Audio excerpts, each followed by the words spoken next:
ou là, le plasmocyte des lymphocytes B. D'accord?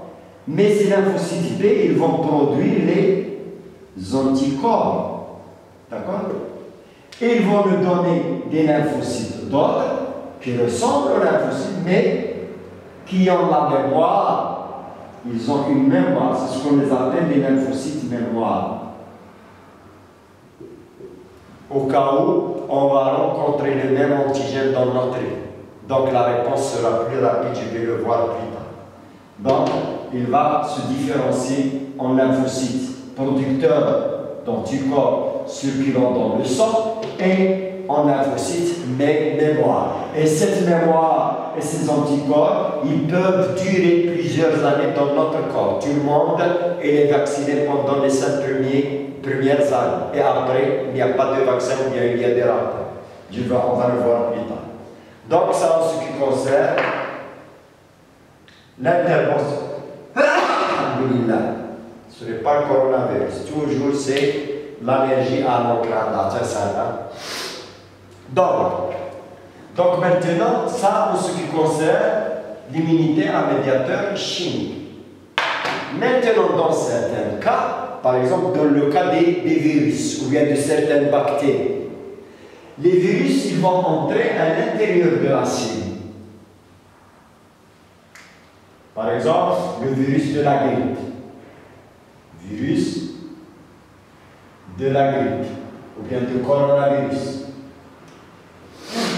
Donc, comme on l'a dit, le virus de la grippe va pénétrer à l'intérieur de la cellule, comme s'il va se cacher. Donc, lorsqu'il entre dans la cellule au premier temps, bien sûr, la cellule elle est encore normale. Donc, le corps ne va pas l'attaquer, car il va l'apprendre quel est le soin d'attirer. Le soin, il est de lui, c'est sa cellule. Donc, il est à l'intérieur le virus, il est à l'intérieur, il est caché comme s'il se cache. Mais qu'est-ce qu'il fait à l'intérieur? On a dit, il se reproduit. Très bien, il se multiplie.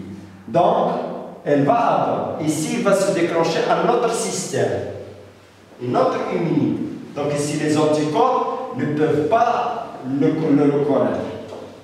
Donc, va-t-il se passer un autre système? Voyons une expérience très simple.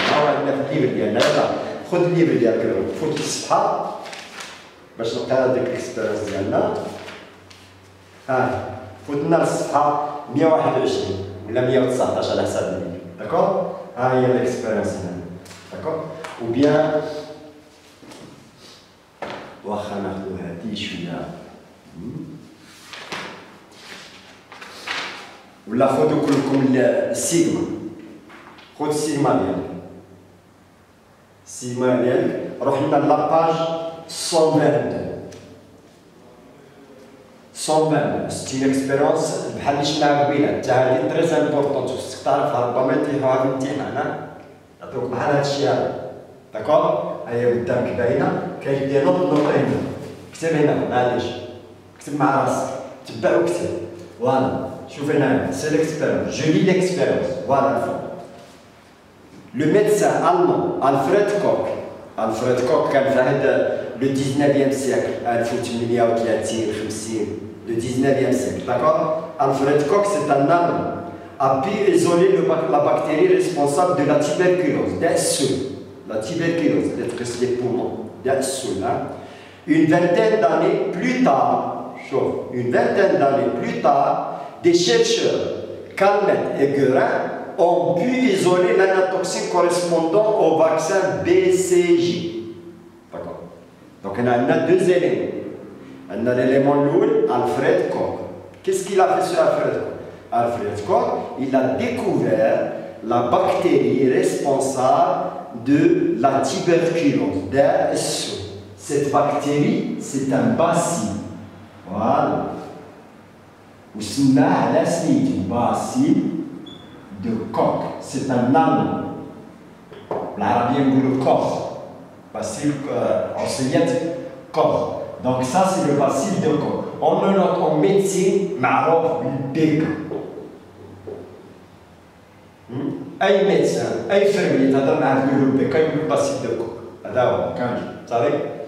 Puis, il a découvert le responsable. Maintenant, il faut chercher le traitement. 20 ans plus tard, deux chercheurs, Calmette et Guerin, ont pu trouver le vaccin contre le BK. Et ce vaccin, le BCG. C'est le premier vaccin après ta naissance, on t'a mis 2 gouttes de BCG dans ta bouche. C'est le premier vaccin. C'est quoi ce vaccin? Contre un seul, la tuberculose. D'accord? Puis, on a pu isoler l'anatoxine correspondante au vaccin. Donc, ce BCG, c'est quoi? C'est une anatoxine. C'est une anatoxine. Aussi, l'anatoxine, c'est une toxine qui a perdu son pouvoir virulent ou bien pathogène. D'accord? Donc, ce Calmette et Guerin, BCG, bacille, Calmette, Guerin, donc c'est une anatoxine. Et j'ai dit tout à l'heure que les vaccins, ce sont des anatoxines, ou bien des bactéries mortes, ou bien des bactéries atténuées, ainsi de suite. Donc c'est un vaccin. Donc, le bacille de Koch donne la toxine, avec laquelle il réagit sur notre corps, et bien sûr, Guerin et Calmette, ils ont pu la transformer en anatoxine, c'est-à-dire ils lui ont enlevé la partie qui provoque la maladie, est devenue une bactérie inoffensive, ne provoque pas de maladie. On dit que c'est une anatoxine. Puis ils ont fabriqué ce vaccin. Voyons qu'est-ce qu'on a fait comme expérience. Regardez la première expérience. M. William Ilyasa. La souris 1, S1. Qu'est-ce qu'on a fait à la souris 1? Souris 1, 30 jours plus tard. Pourquoi on l'a laissé 30 jours? Oui, c'est ça. C'est pour savoir est-ce que la souris est vraiment saine, saline.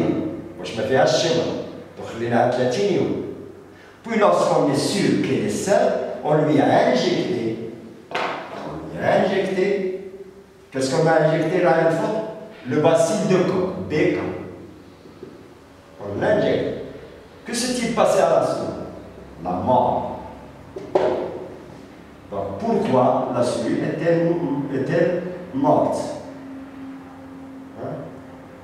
Bien sûr, qui l'a tuée? Très bien. C'est le BK. C'est lui qui a tué la souris. Mais pourquoi il l'a tuée? Oui, la souris 1, c'est la première fois qu'elle rencontre le BK. C'est-à-dire, elle ne possède pas de moyens de défense contre le BK. C'est la première rencontre.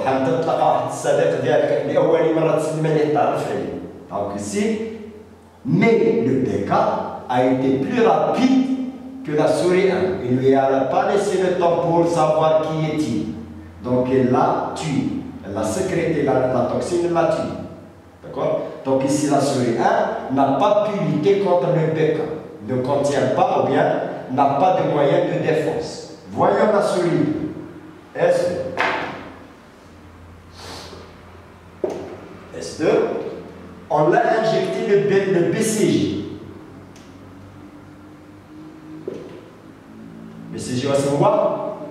Ou le BK ou BK ou je mets entre parenthèses BK ou c'est-à-dire il ne provoque pas de maladie ou bien atténue. BK atténue, d'accord. On lui injecte le BK, le BCG, pardon, on lui en laisse cette souris 30 jours. Après 30 jours, on va l'injecter maintenant avec le vrai BK. Le vrai BK. On l'injecte. Regardez le résultat. Oui, la souris survit. Hein? La souris S2. S2 survit. D'accord? Donc, comment? Pourquoi la souris S2 n'est pas morte comme la souris S1? Malgré qu'on l'a injecté elle aussi par le BK. Très bien. Donc, le BCG, c'est lui qui l'a sauvé. Donc, dans la première injection par le BCG, le corps de la souris BDS2, qu'est-ce qu'il a fait? Il a fabriqué ses moyens de défense. Moyens de défense. Il les a fabriqués pendant la première injection. Et lorsqu'on a injecté après 30 jours le PK réel, il y a déjà des moyens de défense. Donc on l'a attaqué tout de suite, rapidement. D'accord? C'est pourquoi la souris est restée vivante. Donc ici, la souris n'a pas de temps pour reconnaître qui est-il et produire les armes et ainsi de suite. Donc directement, des armes déjà préparées. C'est pourquoi les pays achètent les armes, pour les préparer la guerre. D'accord? Donc déjà, moyen de défense carré. Donc, elle va attaquer l'antigène et le détruire. Très bien. Donc, c'est quoi ces moyens de défense? Est-ce que ces moyens de défense, ce sont des anticorps comme on l'a vu? La première expérience, premier paragraphe. Est-ce que ce sont des anticorps?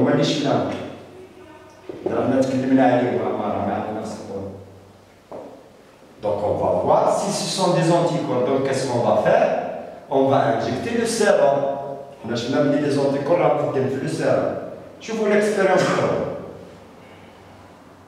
On a pris la souris numéro 3. On a injecté à la souris numéro 3 le sérum, le BCG, le vaccin BCG. D'accord? Puis après 30 jours, on a pris le sang de la souris 3, hein, puis on a pris le